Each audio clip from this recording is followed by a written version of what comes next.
Command Share, brought to you by Star City Games. I'm your host, Sheldon Menery, founding member of the Commander Rules Committee.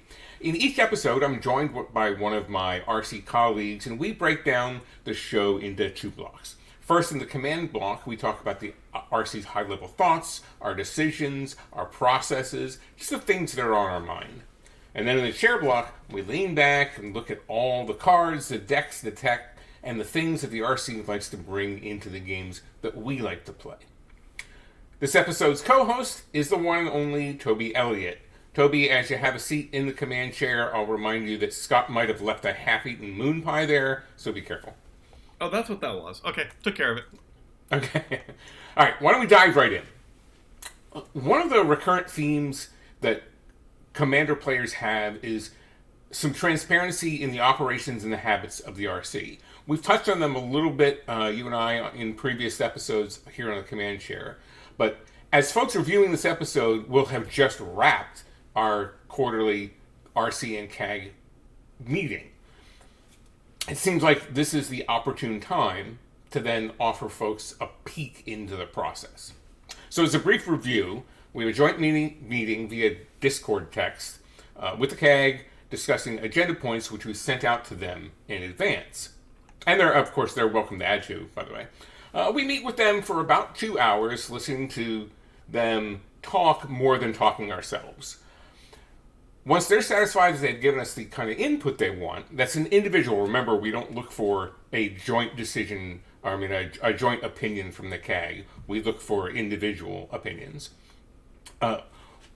Once we're done, the RC will then meet privately between the four of us, finalizing any decisions. Now, we could, theoretically, in the joint meeting say, yes, this is the decision we're going to make. Sometimes we need a little more deliberation.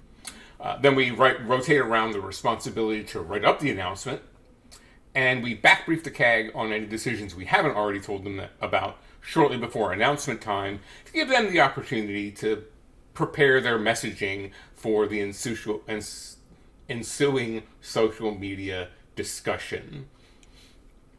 Toby, anything you want to add to that sort of that brief overview? Yeah, I think it's worth highlighting that when we say we send out an agenda, the agenda has some things we want to talk about, and then it has a big section at the end for stuff the CAG wants to talk about. We're not really driving the conversation unless there's something big we've got in the works or something where we really, has been a topic of conversation we really need their feedback on. So we'll direct them a little bit, but for the most part, the theme of the meeting is, okay, folks, tell us what you want to talk about. Yeah, that's the big point is that the CAG is there to bring us more opinions, bring us more ideas, bring us more conversations that we might have otherwise had. So letting them, like you said, be the drivers here is the right call, because we don't want to prejudice them into any conversations that they haven't really thought of. Yeah, and likewise, we make it an important focus there that each CAG member is their own voice. Mm-hmm. So what Shivam wants to talk about and what Stibbs wants to talk about and what Charlotte wants to talk about can be totally different things. They may have things that they want to raise, they may not. That's up to them. But we aren't looking for, okay, CAG, what is it that the CAG wants to talk about now? It's legitimately, what is it that each of them wants to bring up at this point that they think is a thing that we should hear about? Yeah. And, again, sometimes we've given them things and say, hey, this is what we're thinking. Is this a good idea or not? Yes. Most of the time, those conversations actually have happened in the sort of floating conversation that we have via the Discord server.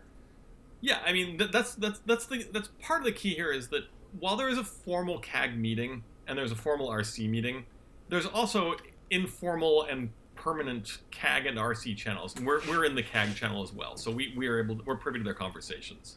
Is there a CAG only channel? No. I don't even know. I don't know if there is or if they use it or whatever. But the point is that it's not like we don't talk about anything and then there's a meeting and we talk about stuff. Stuff gets talked about all the time. The RC are just, even among the four of us, the RC channel, there's rarely more than a couple days go by without some conversation happening in there. Things happen. It's just the meetings themselves are the opportunity for everybody to sort of crystallize what they've been working on, Yeah. talk about their, formally talk about their thoughts, raise issues that maybe they raised in the CAG channel, but it sort of died out or got distracted by something else. Yeah. This is the formal opportunity for people to say, "Hey, that thing I want to talk about, let's talk about it," and they have our ear at that point. I mean, they have our ear all the time, but they very much have our ear. We're actively listening there. Yeah, it's almost like there's actually not 4 quarterly RC CAG joint meetings. There's just one round the clock RC CAG meeting that we keep ducking in and out of. Yeah, and then we have a deadline, so we have a slightly longer one. Right. Yeah. And like I said, it's generally about 2 hours. A couple of times it has gotten a little more contentious and gone longer, but we value everybody's time. At a certain point, they've said what they've needed to say. Most of them are pretty good public speakers, so they can coalesce their thoughts into a relatively short part, and then give us, hey, I agree with that, or no, I don't agree with that. And I will say Charlotte has been very good about putting together a spreadsheet before each meeting with the cards that we might want to talk about and the cards that are already on the list, so that everybody has a handy-dandy reference to the cards that are there, cards might get talked about, and we've ideally filled in our recent opinions on them. So a nice color-coded chart of red to green on any card. She does like her color-coded charts, for sure. One thing you said there that I think should be, not clarified, but we should expand upon is, when we say that the conversation is contentious, we mean that people have very different opinions. Not that they're, up in each other's grill or anything. Yeah, exactly. Yeah, we want them to have different opinions. It would be sort of pointless if they all had the same opinion. So we want them to be a discussion debate. But these are all fundamentally people who like each other, like hanging out with each other. Yeah. It's the same for the RC. We have different opinions, but we will all disagree quite happily. But not in when we say contentious, it doesn't mean I'm busy yelling at Charlotte or you're busy yelling at JLK or something. It's all friendly. It's just they want to make sure that their point is gotten across. Yeah, the one of the reasons they're all there is that they know how to disagree in a polite and adult fashion. Nobody really gets their a burr under the saddle if somebody disagrees with them. As a matter of fact, they know, especially when they're on the sort of opposite end of the ideological spectrum, they know that they're going to disagree about things, right? Mm-hmm. Rachel and Shivam approach magic differently. Slightly, yes. So they know. So that they know that going in. So there's really no kind of real bones of contentions. Yeah, and we foster that. I mean, we make it clear to them that we expect them to have opinions, and we expect them to defend their opinions, and that's the foundation for good debate. Yeah, and knowing that it's a safe space, that nobody's going to get angry at a dissenting opinion, is something that we needed to start from the beginning and continue to maintain. Yeah, and we'll continue to work on that and make sure that they're comfortable expressing their viewpoint. Right. So let's jump back for a minute to the term transparency. Mm-hmm. What's the difference between what people think transparency is and what it really means? Well, a lot of the time when people want transparency, what they really want to do is disagree. Right. And they figure that if they can get all the information, then they can start attacking point by point until they, quote unquote, win the discussion. Right. And so that's not actually terribly productive. It's not like you're gonna just take arguments of one by one, win them all, and declare victory and change things. Every governance in the world that is effective at all is done by compromise and negotiation and figuring out appropriate middle grounds and where we want, where aesthetically we think things should be. We all have the same sort of vision for Commander. We don't all have necessarily the same belief of how is best to get there. And it's not like I'm going to stand up and declare, this is how we're going to do all these things, blah, blah, blah, blah, blah. I will brook no dissent. Right. And so it's not like there's a transparency isn't publishing the transcript of our conversation and showing, oh well, you just got to argue with Toby about this point and Sheldon about this point. That's not productive. The transparency you want is essentially what we have in the philosophy document, where we say, we four aren't necessarily agreed on the methods. And to be clear, we're not like wildly apart or anything. If anybody's getting the idea that we have these contentious fights about how to take things, it's tweaks about how we might want to best approach a certain rule or a certain philosophy. We're in a pretty narrow band between the four of us. Yeah, I mean, there's some disagreement, but it's not anything like anybody would really worry about. The philosophy document is where we all sort of, and to be fair, there was a lot of discussion about that, but it's our North Star in terms of this is what we're pushing towards, and that's the actual transparency that's important, because that's the document that says we are working towards this. And it's not actually productive or helpful for people to get exact details about what's going on internally to work towards that. And obviously we can have disagreements about that, and do have disagreements about exactly how to implement it, and that will come as no surprise to anybody who also has disagreements. Where it's important is the people who have fundamental disagreements with the philosophy, because that's where we're saying this is what we believe and will be working towards. And if you have issues with the philosophy, that's a sort of more core problem in that, this is why we're building Commander. Obviously, if you want to take Commander and do your own thing with Commander, we will never get in your way.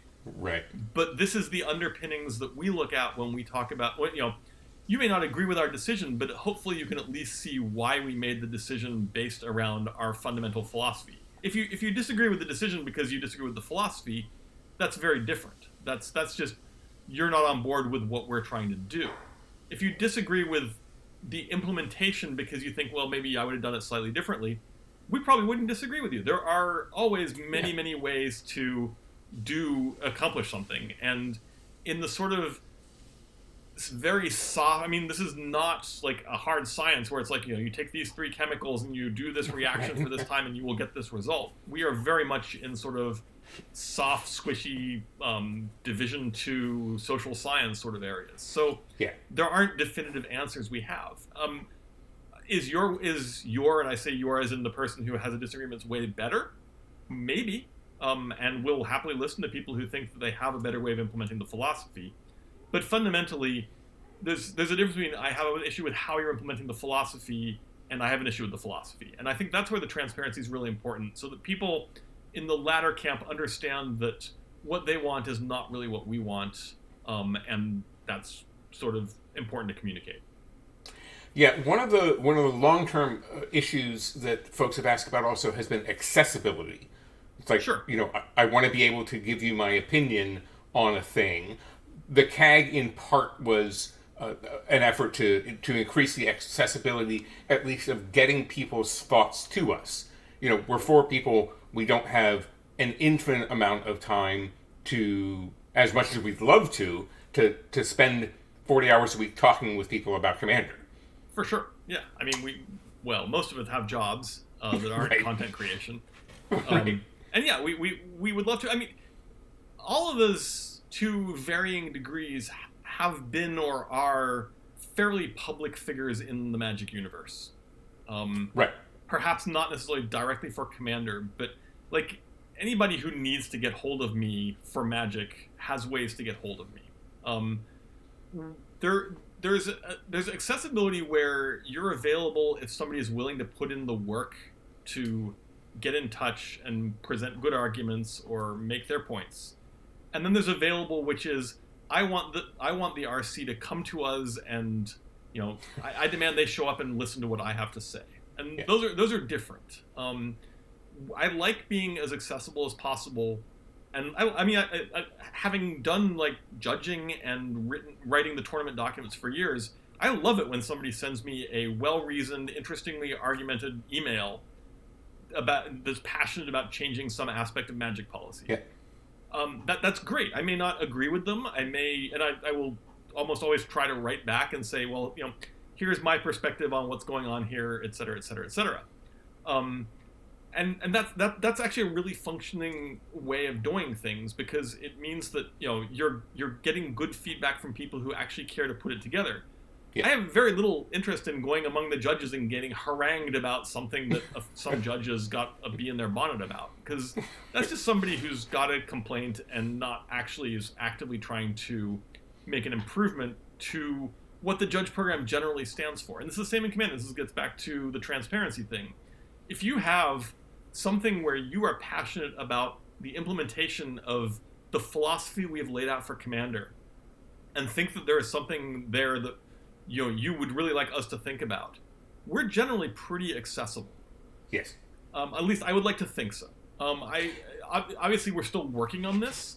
The stream has made a big difference there. I mean, the audience to our stream has been tremendously good about being respectful and passionate and asking good questions, but not like coming on to just harangue us about whatever it is that they're not happy about. I see. I expected that the Twitch channel was going to be great about that, because there was more buy-in, I think, and then the Discord was going to be sort of sketchy occasionally, and the people on the Discord have been insanely awesome. good. Yeah, the Discord people have been just like right outside everything that I expected. We recently put together a channel specifically for talking about the banned list, so that way the general channel doesn't get bogged down in especially into a two-way discussion when people want to take different sides of things. But I agree with you that the discourse that we've gotten from the Discord has exceeded expectations, and I'm happy with it that we're doing it. Yeah, and I think a lot of that derives from the fact that we have this very transparent, very powerful philosophy document at this point, and people who want to talk about it start from that premise rather than starting from the premise of here's what I want Commander to be. Right, and there are often times when my first question when somebody asks about something is, have you read the philosophy document? Now, it's a little bit of a passive-aggressive question, because the only reason I'm asking it is because it's clear that they haven't. Sure. Right? But if it makes them go read the philosophy document and think about what it is we're trying to accomplish, that's a win all around. I mean, they may go away and be like, okay, they want something totally different than I want. But, like, the philosophy document is a really good starting point for them thinking about the format and thinking about how, and that's how we work. We start with the philosophy document and we think about, well, how do we want to push this philosophy document forward? In our particular case, it's very much about how do we want to evangelize the philosophy document and, evangelize the format in general, and then, of course, maintain the rules in a way that we think is commensurate with what's laid out in there. And so if somebody who reads the philosophy document and then says, well, actually, I think you can express the philosophy even better by doing this, is actually something I'm very interested in hearing. I may disagree. We disagree all the time. That's fine. But it is something that, if you're talking in that spirit, it's very valuable. And there have been occasions in both judging and Commander where somebody has come along and said, I see a way to do this philosophy even better. And we've been like, you're not wrong. And we've made it happen. Well, and it's not just about the underpinnings of the philosophy. It's sometimes about articulation. And when that's the one I pretty consistently, intensely listen to, is when somebody says, so I got your message, but I think you could have articulated it better in this fashion. That's really something that I'm going to pay sharp attention to when somebody says to me. Yeah, I'm making IPG changes this week based on feedback where somebody said, hey, this sentence, I understand where you're going for it. If you phrased it this way, I think actually it would be better. This is actually especially valuable for me when I hear from international judges. Yeah. If they're not native English speakers and they say, hey, if you change this phrasing here, I think it's the same, but it makes more sense for non-native English speakers, I will make that change in a heartbeat. Yeah, and that's obviously very hard for me to judge as. I was an English major. I'm very used to writing long, complex sentences with semicolons and all the rest of it. And somebody has to come along and say, Toby, no, you've gone over the top here. Tone it down. How about this phrasing? And so I'm like, yes, you're absolutely right, and I'll do that. Yeah, one of the other accessibility criticisms is that, and I'll have to say that Shivam brought this to me, that sometimes we don't want to listen to arguments that we've already heard a bunch of times. Yeah. And his point was that, sure, but this might be the only... You've heard that argument a million times, but this might be that person's only opportunity to talk to you. Yeah, and I'm guilty of this too, for sure. Because there are some arguments that we're just like sick of, and it's actually compounded very badly. And I'm very guilty of this too, by Twitter, because Twitter is not a good medium for discourse, but it is very easy to come across as highly dismissive in 140 characters, whatever you're allowed nowadays. Because you're like, I have 140 characters to tell you, oh God, I've already heard this a million times. It's really not a good argument, and that's already all my characters. Oops. So yeah, it's actually Shivam's absolutely correct, and I work to be better about this, and sometimes I succeed and sometimes I fail, and I apologize to the people who I've failed at on this. But yeah, well, if you're the 75th person who's just like, hybrid mana is designer intent, like, right? No, really don't want to have this conversation again. Well, I think the onus is on us if we're live at an event, and live means at a Q&A, at an online command fest, or or live in the Discord, meaning not just dropping in, but hey, I'm going to answer questions for an hour here. I think the onus is on us to spend the time with the person that we've never spent time with before. Oh no, I think absolutely. I think the onus switches to the online medium, like social media, like Twitter or Facebook, or just posting something in the Discord chat, for the person that wants to make an argument to do their research first and see if the argument's already been made. Yeah, and that I think that's a totally reasonable line. And I mean, this is where for many years I wrote that guest article on your Star City column, where it was just Ask Toby questions. Mm-hmm. And I answered most of the major questions on Commander at the time. And there's a section on hybrid. There's a section on planeswalkers. Right. There's sections on basically every single one of the major questions. And I spent a lot of time just linking to that article for years. Just like, somebody would ask me a question, I'd be like, here, I talked about this extensively right over here. Go take a look.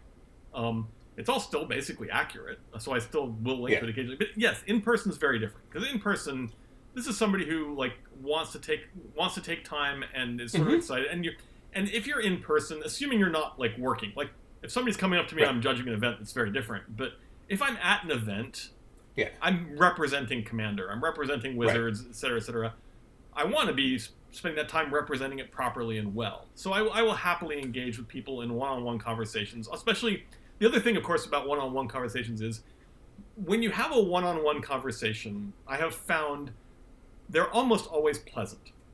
Like, there's not the whole, anonymity on the internet problem is gone. And if you're in person, I've had conversations with people who fundamentally disagree with me about Commander. They're just absolutely lovely at cons and at various places. Because in person, things are different. You have visual cues.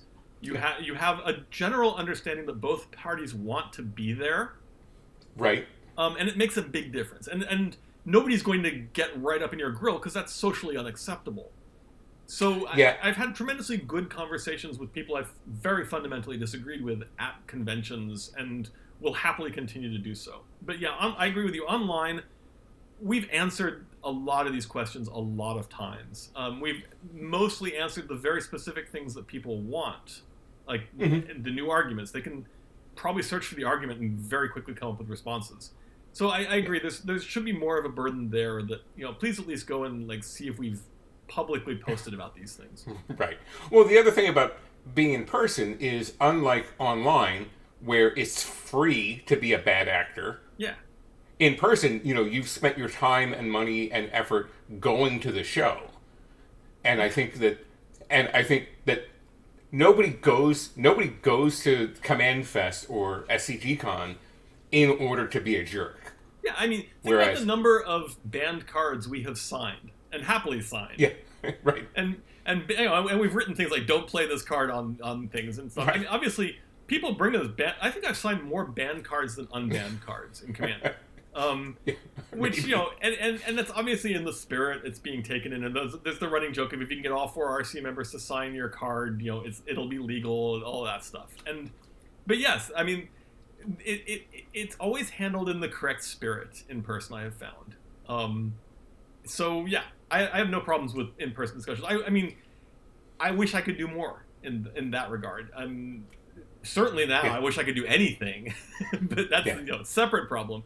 But yeah, I mean, in reality, there's a limited number of cons I can get to per year. Some of them I'm going to be judging at, so a lot of my time is already spoken for. But yes, when I'm not actively working at an event and you see me at a con, I will happily sit down and chat with pretty much anybody. I mean, as people who've been watching Command Chairs know, I will pretty much happily talk about pretty much anything at any time for lengthy periods of time. Yeah, I love in-person chats. It's just unfortunate that we can't have them right now. Right now, yeah.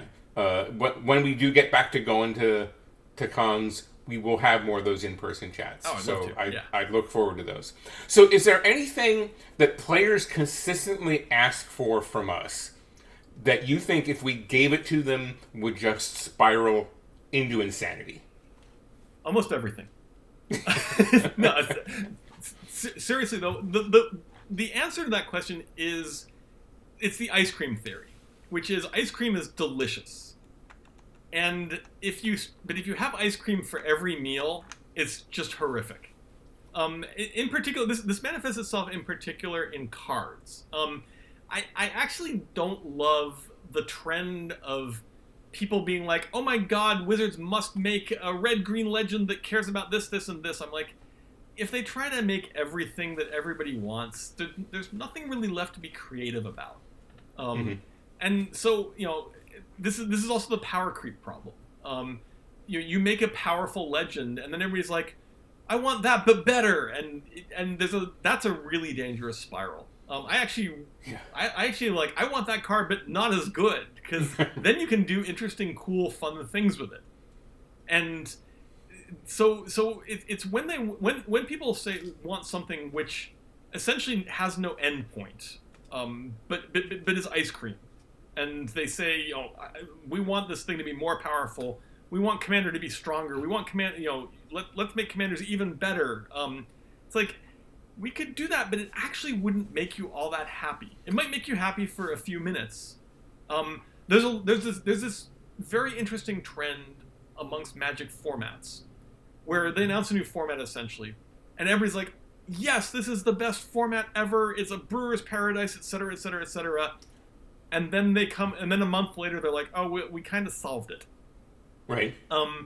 And that's actually the inevitable end game for every format, even Commander. And the way we try to preempt that in Commander is by making it about the journey and not the destination. Right. But if you want to make it about the destination, maybe this is sort of the answer to the question you've asked, which is trying to make Commander about the destination. And this gets into, well, what does it mean for LGS play and untrusted play? The destination is dangerous. The destination is where we start to sort of look a lot like other formats, where everybody gets super excited because we've opened up a new format, but then they quickly reach an end state. And that happened with all the sort of variant Commander formats. It also happens with things like Historic and Pioneer. Everybody's super excited for a little while, and then they realize, well, actually, it's no longer a brewer's paradise. The brewers broke it.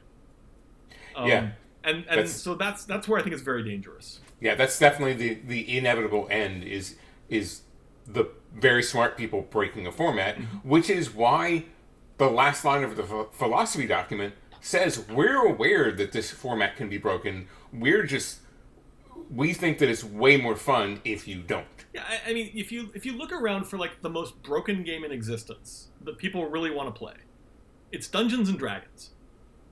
Sure. Like, Dungeons and Dragons is generally, as a rule set, you can min-max into oblivion. And if you want to, you can completely destroy Dungeons and Dragons. But there's not actually a lot of, outside of like some RPGA tournament events, there's not a lot of point to doing that. Right. D&D is best when you figure out how you want to play it, min-max for that, which is not actually power level, and then go and find the group that wants to do that. Like, if you want to create a campaign where you're all, very serious characters doing really serious epic things, you can do that in D&D. If you want to just go and be incredibly goofy, poor traveling idiots, which is almost all my campaigns, I'll just mention. I'm really hoping the Forgotten Realms set has a poor traveling idiots card. Please make it happen, Wizards. But the point is that Dungeons & Dragons is actually a really interesting antecedent for Commander, because Dungeons & Dragons is all about the journey.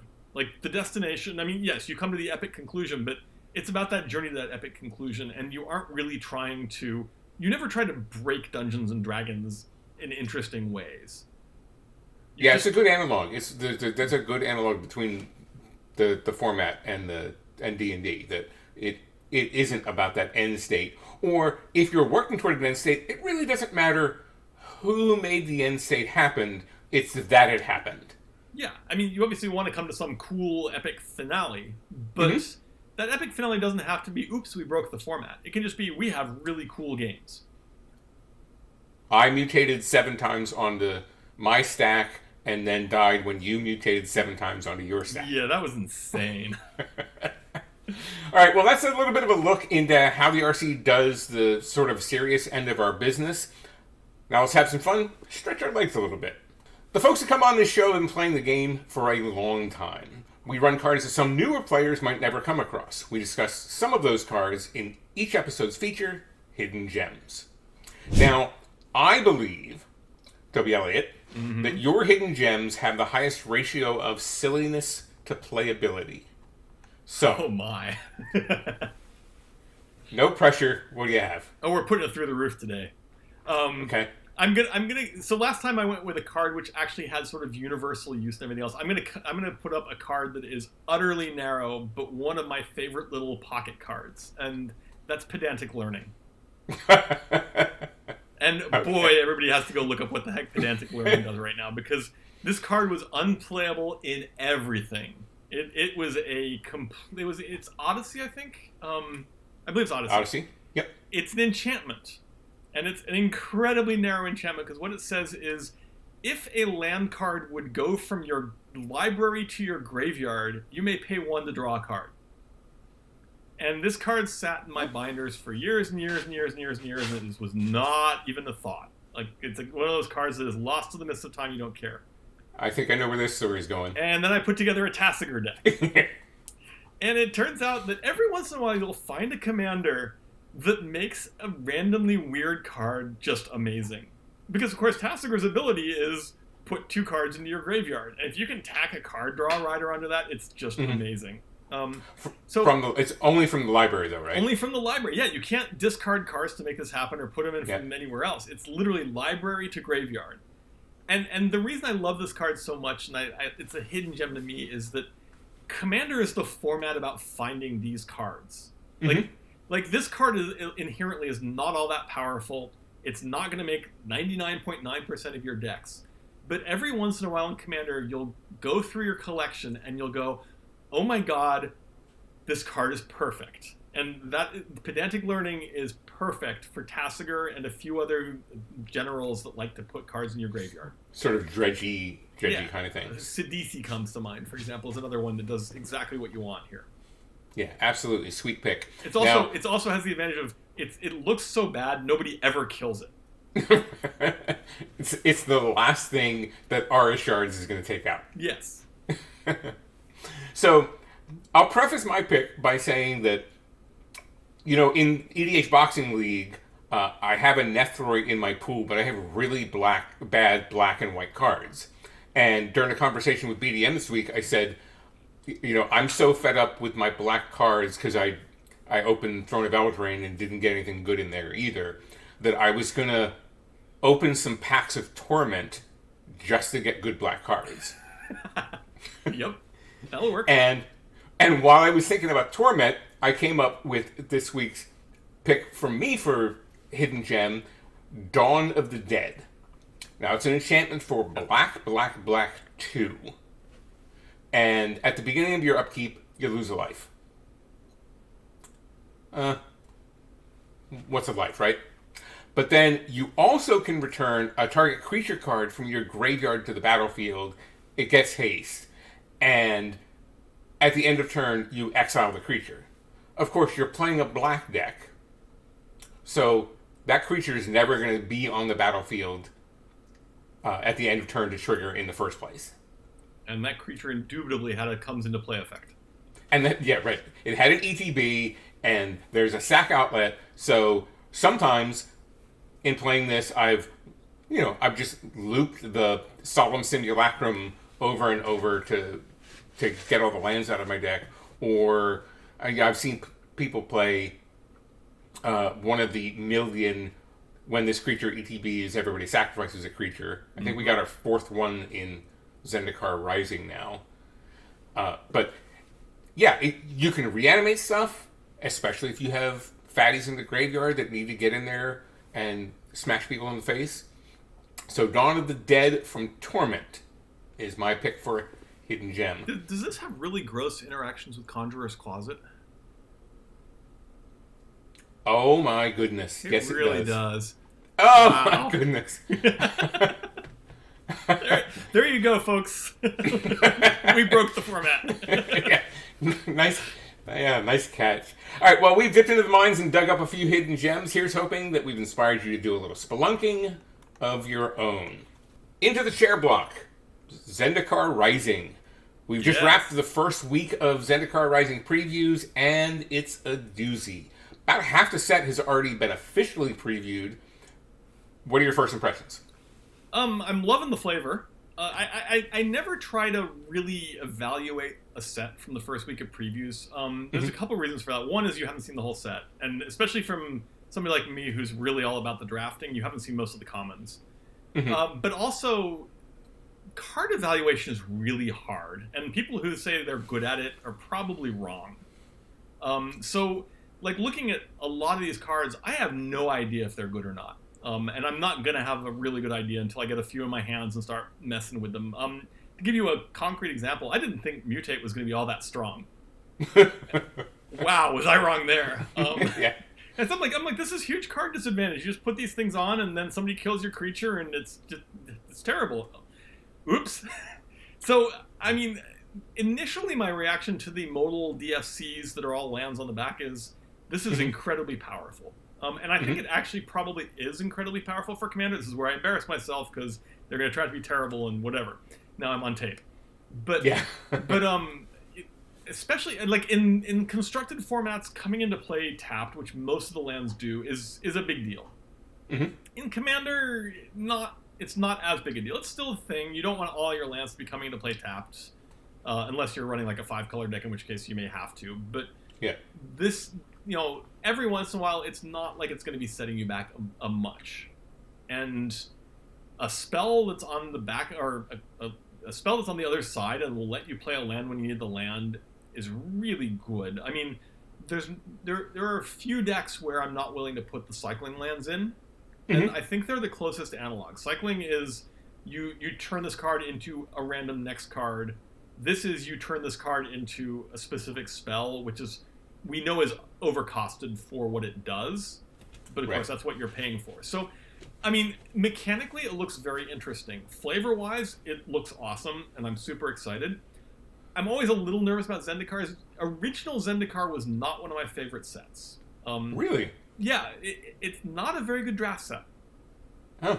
It's very, very, very, possibly the most aggressive draft set of all time. Which made for I like drafts where you can do shenanigans periodically, and you never. There were like turn 4 landfall kills and stuff in. You always your deck consisted of 2/2s for 2, or you lost. And so that's not my favorite of draft formats. Landfall is a little bit of a dangerous mechanic in terms of speed. It looks like they've dialed back the power a fair bit this time, and I'm not too worried about it.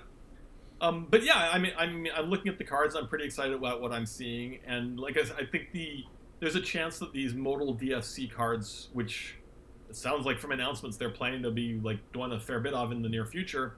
Yeah, they have some pretty powerful potency.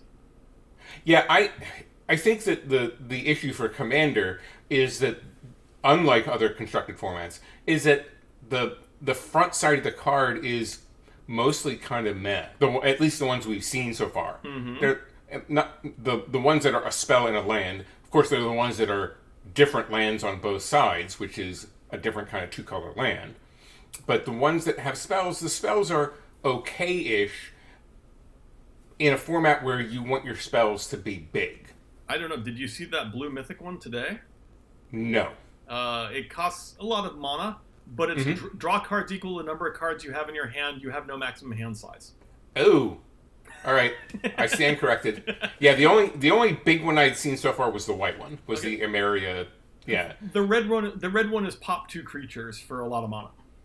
I mean, that's not terrible. There's potential here, and I mean, even the little ones, I like, yes, the active treason's overcosted, but Mm-hmm. I mean, they're I think if you look at them as comes into play tapped lands that have a payoff in late game, Mm-hmm. I think that's probably the correct way to think about them in terms of Commander. Mm-hmm. Like, you never want to be like missing your land drops because you really want to hold on to this spell.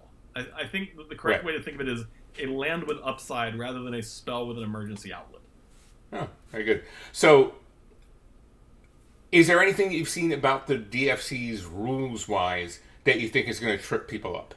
I think that the now obviously we have the usual caveat here that there isn't paper play. Right. There is the single thing that I think we would most see if there was, and I would totally expect to see in judging, is we're going to have the issue where you play game 1, you shuffle up game 2, and you're playing game 2, and then you draw your land, which of course is not what you're supposed to be drawing your spell. That you got your card in your sleeve the wrong way around now, but you played it as a land last time. You flipped it around, forgot to fix it. So now you're like, well, what the heck does that card actually do on the backside exactly? Right. Yeah. So there's all those contortions of, okay, how do I fix this and not let my opponent know that I've got one of these in hand, and all the hilarity of trying to do that, and calling a judge and pulling him aside and being like, oh, actually, I don't have a question. I just need to do this where my opponent can't see it, and stuff like that. So I think we would have seen an awful lot of that because, like I said, I think the default mode for a lot of these cards is you play it as a land a lot of the time. Rules-wise, they're fine. I mean, rules-wise, they're actually basically a slightly different implementation of split cards. Insofar as, you can't really put a land on a split card, so they found a way to elegantly do that. If they ever have one that's sorcery, it basically is a split card. Yeah. So there's a lot of rules precedent for pretty much everything we're doing here. I don't think, and there's all the pain of drafting these, and we've got years worth of rules of how to draft these cards, and we're constantly tweaking those to try to make them better. But it's not like I don't expect there to be like large new sections of comprehensive rules that to make these work in tournaments or anything. Yeah, the thing is that's really important is that the front face of the card matters, right? The front face is how the card exists in other zones. Yep. Whether it's in your hand or in your library or in your graveyard, it's even if it was a land and got strip mined, when it's in your graveyard, front face is up. Yep. And you can't dredge it back with Life from the Loam, for example. Alas. Because yeah, I know that would make you sad. But I think that's about the only point that I think people are going to get a little confused on. Is, is this a sorcery, or is it a creature, or is it a land, or what is it? Well, there's a little bit of weirdness about presumably at some point there will be creatures on the backside. And what happens if you blink that creature? Right. So there will be some confusion and complexity. I suspect there will be rules there are rules essentially that say that it won't come back at all. I doubt they'll make new rules where it goes on the stack or something crazy like that. Possible? Probably not. Probably. But yeah, so with all lands on the back, it's not generally a big deal. Although, I suppose if we blinked some lands, well, I mean, that's the sort of thing with the comprehensive rules we'll just address. I'm sure they will just say, if the spell is if it was exiled and come back with its front face as an instant or sorcery, it just doesn't come back. Right. That's my expectation too, and I don't think I've seen a rules update for that. Is there a way to? Because now I'm wondering if that's pretty good land destruction. Well, there are plenty of things that there's that white one that blinks as many of your permanents as you want. Those are yours. I'm more thinking, can I blink yours and they won't come back? And basically strip mine you? Yeah. Maybe. Well, that's worth exploring. Yeah. All right, to the D&D analog we talked about earlier, we're introducing the concept of the party in Zendikar Rising. I assume that this makes the Timmy in you very, very happy. Yes. What it actually is, it makes the designer in me happy. I'm actually very interested to see how this works, because what party is, in a lot of ways, is a more functional threshold mechanic. You're Fair.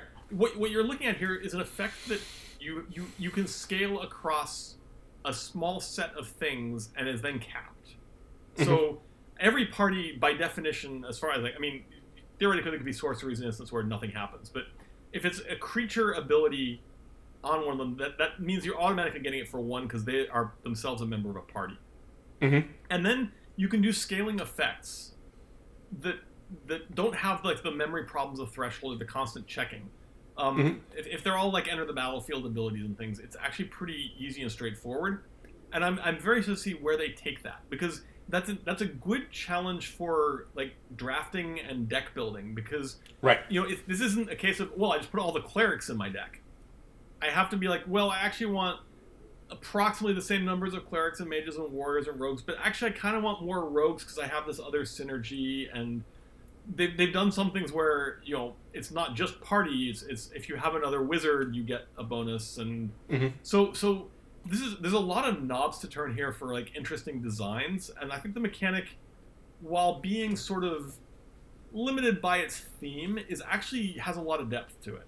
So I'll be very interested to see where that goes. And of course, the flavor of it's pretty sweet. You're gathering your D&D party and going off on an adventure, tromping off into the unknown wilds. Yeah, they nailed that part. But from a design perspective, I'm actually really interested to see how this plays.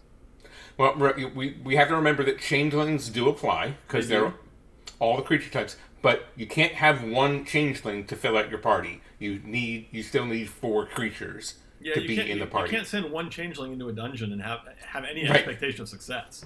You can't dual class your way into the party. Some of them will have effects for the number of creatures you have in your party. So, like you said, there's a scaling effect. There was one white one that I saw that only works if you have a full party. Yep. Yes. Full. I love the rules term full party. It's like so goofy yet works, like and it's intuitively understandable. It's like, wait, this can't possibly actually be like rules support, and you're like, it actually totally works in English. This is something that I saw last year that I was like, oh man, this is going to be so good. And it's a full flavor win, right? No, this is exactly the kind of flavor that I think is gonna. If they hadn't previewed the Forgotten Realms crossover during the same announcement cycle, this would have been a beautiful foreshadowing of that. Yeah, it's ironic that they both happen on the same day, because it's like, we're going to do something very dripping with D&D-esque flavor here. And by the way, we're doing a D&D set.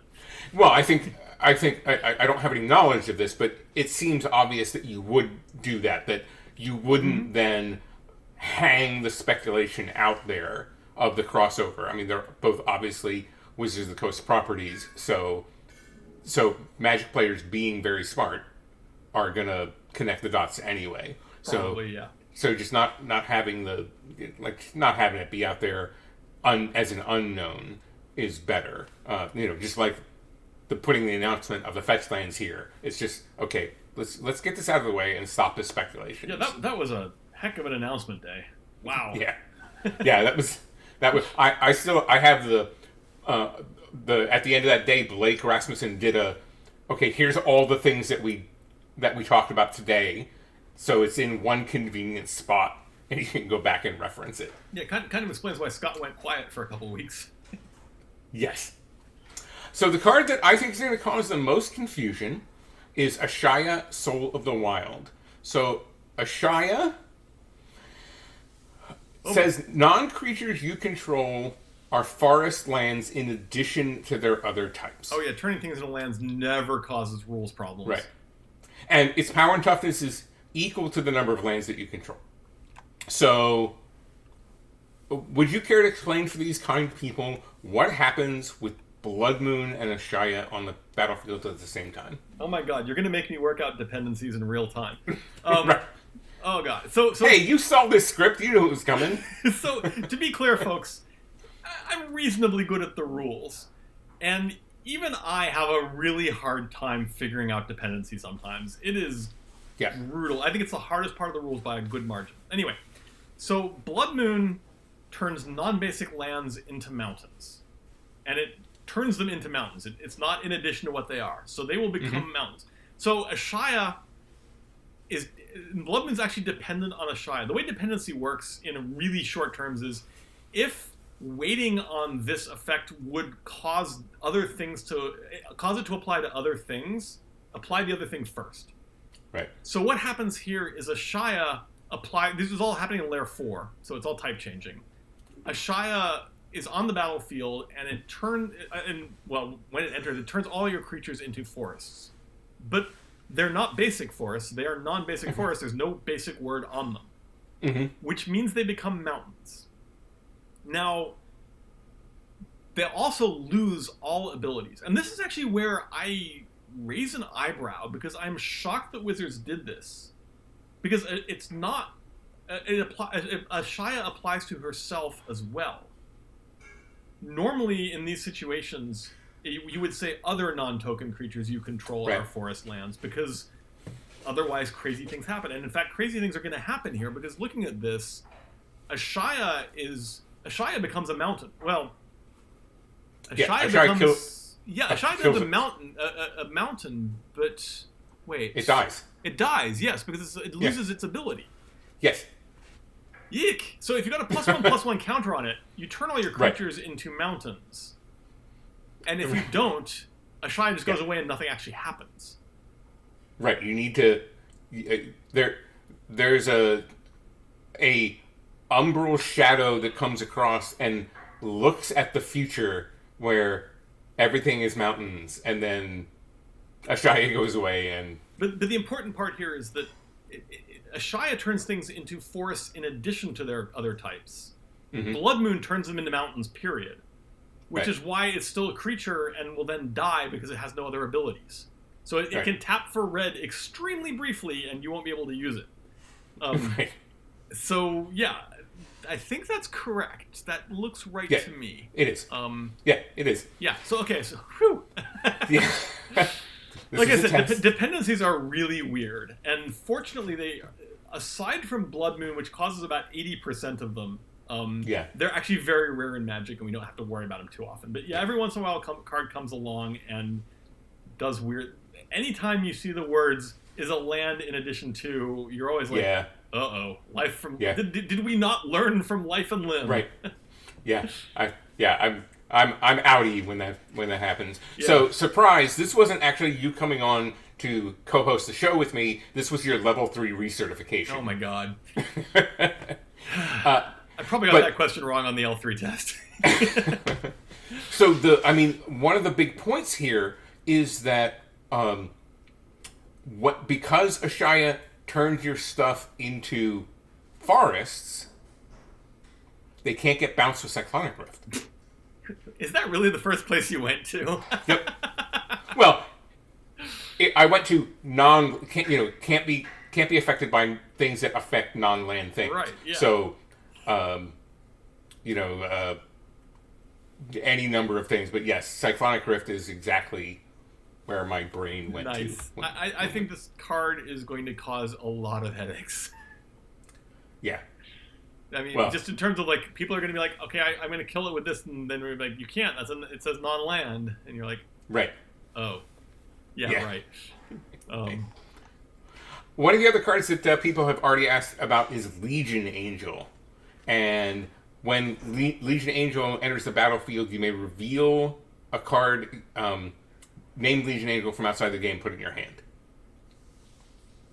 Won't work in Commander.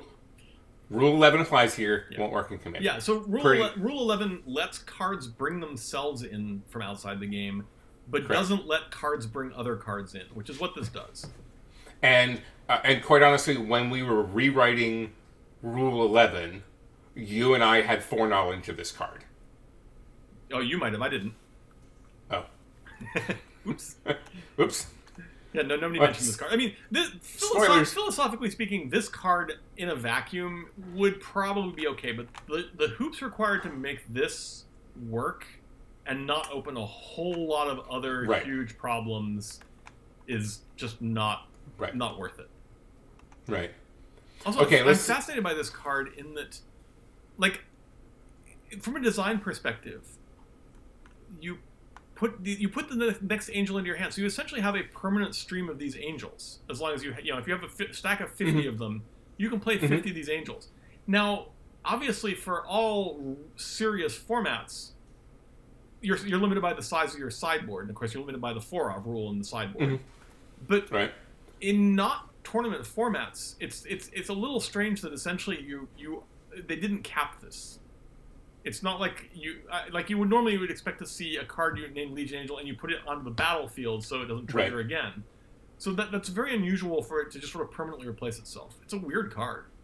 Yeah, well, and wouldn't you rather have them in your deck so that especially in a limited environment, in your deck so that you could draw them as opposed to waiting to draw the one and then grabbing the other from outside the game. This is good enough and limited that it's completely irrelevant that you can put some in your sideboard. Right. If you have 2 of them, you're playing both these in your main deck. What is it? 4/3 flyer for 4? Oh yeah. Yeah. Yes. If you open this if you decide to open Zendikar Rising for Boxing League, you're going to play that. Probably. Yeah. So let's move on to a couple of cards that we find interesting or fun. What's with Zareth San the Trickster? Is it me, or should this be a ninja? This card, yes. So there's 2 possibilities here, one that's likely and one that's not likely. The unlikely theory is that they're looking for ways to bring ninjutsu, which is a very popular mechanic, into worlds where they can bring it, they can actually use it more frequently. I think that's less likely. This is actually a fairly normal practice. Spore Mound was in, I think, M15, one of those sets, and literally had landfall, but they spelled it out. What they do is, if it's a keyword mechanic that doesn't appear in the set, they will just write out all the rules for the mechanic on the card. So yes, this functionally has ninjutsu. I mean, I haven't gone into great diving details to make sure there's not like some tiny corner, but this has the rules text that you associate with ninjutsu. And people are going to play it in their ninja decks even if it's not a ninja. Heck yeah. But what they don't want here is they probably don't want a legendary creature ninja, because explaining how a ninja ended up on Zendikar is complicated. Hey, there were ninjas. And they don't want to put a keyword on a single card in a normal booster draftable set. I mean, they might they'll make exceptions for like the Modern Horizons of the world and things. Sure. But in a set themselves, I think this is just another case of, we wanted this mechanic to exist for this one card, but we don't want the actual baggage of bringing the mechanic itself in, so we're going to write it out even though it's exactly the same thing. Yeah, it makes perfect sense. How excited are you about the new Omnath? It's okay. I have a couple of... I never like cards where it's just like, when it enters the battlefield, draw a card. That always seems just too simple. Right. The landfall ability is actually really cool. I like it a lot, and I understand why they did what they did to try to get to 4 colors. I think this card's stretching to try to get to 4 colors. My only issue, and it's not really an issue with this card, this is encouraging something that we don't really want to encourage all that much, which is excessive use of land ramp. Like, landfall once a turn gated is actually a fine, excellent mechanic, and if you occasionally break it with fetch lands or the occasional Harrow. But here, this card is literally screaming, if I'm your commander, you should run every Harrow effect you can find. And that's an effect that's kind of already overplayed a bit. Yeah, I think I'm gonna disagree with you there. I think that we've learned how broken Omnaths with landfall unbound can be.